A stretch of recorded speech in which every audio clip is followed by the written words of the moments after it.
I have two fun things to talk about and one serious question. Just one serious question. But two fun things that I thought you might find interesting.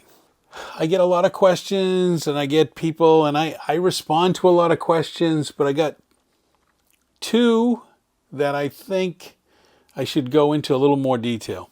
And I'm going to do the two fun ones really quick here. The first one was from RK Olina. Your use of breaking down a video into chapters is very, very helpful, especially when I want to revisit a topic. Thanks for all your videos. Thank you very much. I really like putting them out. I have to be honest with you, the chapter detail is an automatic feature that us YouTubers can just click a box and it will do it for us. So how accurate it is, it's not always perfect, but I find it very helpful when I watch other videos. I say, why not? If it does a good job with it. So I appreciate the comment, but it has very little to do with me. The next thing is, I'm shocked. I went out to my video analytics. I get to see what people are watching, what is popular on my channel. And I just went out there and we're at the end of 2023 and I pull it up. I pull up the analytics and I can't believe it's number one. I can't believe that in the last 48 hours, this is the most viewed of my channel. It's all about the loofah code. Now that was done in fun. The whole loofah thing, I can't believe people still are gravitating to the loofah code. I just don't get it. It was a fun video. If you haven't seen it, take a look at it. But I don't think it should be my number one video at the end of 2023. Now, it was only been for the 48 hours, but I was like, the loofah code. And I've been getting comments about, can I find out more about loofahs? It's amazing how I think it's the greatest marketing tool that the Villages ever had, that the loofah code. There is a more serious loofah code that you don't really see many loofahs on vehicles, on golf carts. You just don't see it. It's not that popular. And I did that video because I saw this chart that made fun of the loofahs. So take a look at it. I just can't believe. It's kind of a fun topic. And I had done this board just to remind myself of what things I was working on today. But now let's go to the serious one. And the serious one is a good one. Frank, NH9FE, thanks Frank for the question. Please do a video on TV, the Village's governance. And he puts up a number of questions. What say do residents have? Input to amenities offered. Are the Villages corporate responsive? As an example, I hear there are many who are upset about the number of rentals. Any chance of them prevailing? I've not heard of anyone doing a video on this topic. Well, Frank, I'm going to give it a shot. I'm not a super expert at the Villages, other than I own a property in the Villages and I understand how the rules work. Previously, I did purchase in my home state of New Hampshire. I did purchase in a community that had rules. It had a homeowners association and they had a committee, and they would change the rules and deal with issues and send out notices for payment to belong to the association so they could do certain things and take care of common area and that kind of thing. The Villages is a lot different. The Villages, and this is why you'll hear this, when you purchase a home in the Villages, that's when the rules and regs and requirements regarding your home and what you can do is in that document. It's part of your deed. It's part of what you agree to as a homeowner. So as a new homeowner, you're signing on to that. If you live in the old section, your restrictions and your covenants are different than if you're in the newer sections. And they can change them to the next. Because it's the developer that owns the villages. It is the developer and the family. Now they have structure, they have districts, but they also in each district have people that oversee the district and make sure people follow the rules. So it's not like you go in and lobby to change what you're required within your deed. It's there. If you buy a home that's already built, a previous owner lived there, and you purchase in whatever village, it's what those restrictions were put on that house when that first buyer purchased.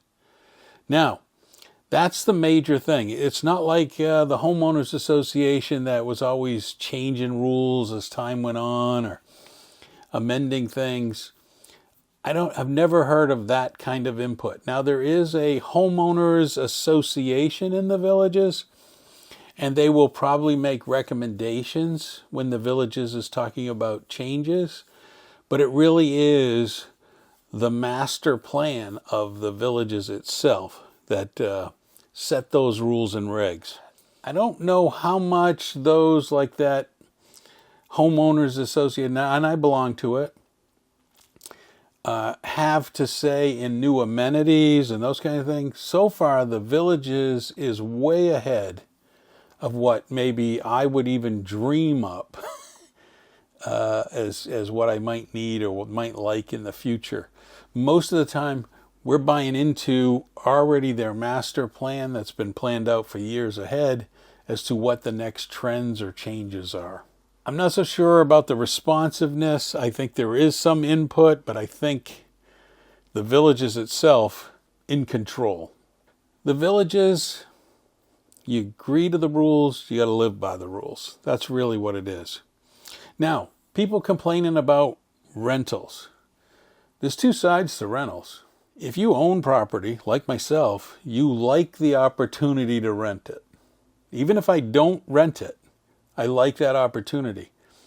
It's an important opportunity because for some, it allows them to buy a house in the villages and be like part-time. Rent it half a year. Rented other times. So rentals, this whole thing about rentals or short-term rentals, as a homeowner, I kind of like that possibility. I'm not one to ban it. I am not one to ban it.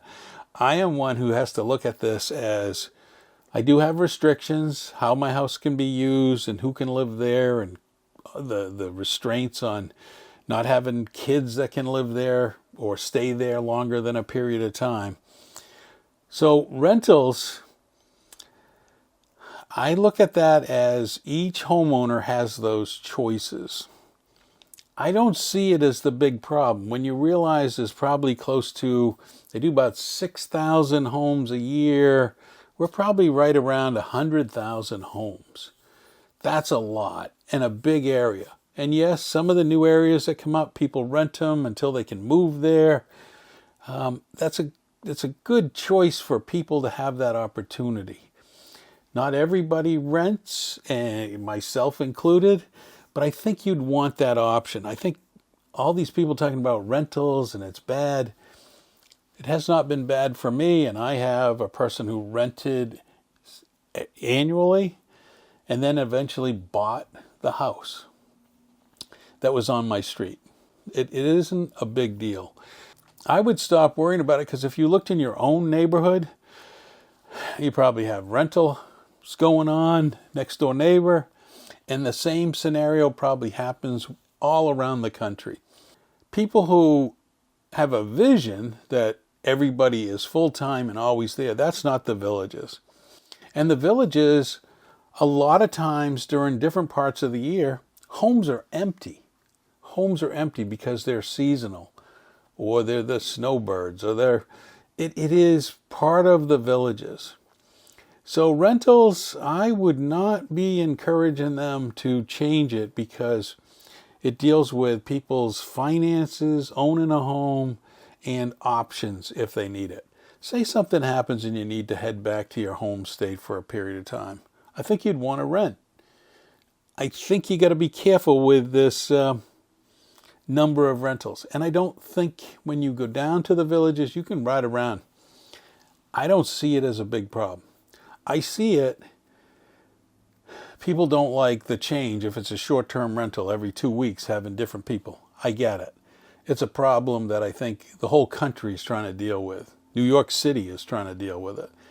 But it is an opportunity for real estate and people that own real estate to have other options in order to maintain their property. So I don't see it as the big issue that people are making it out to be.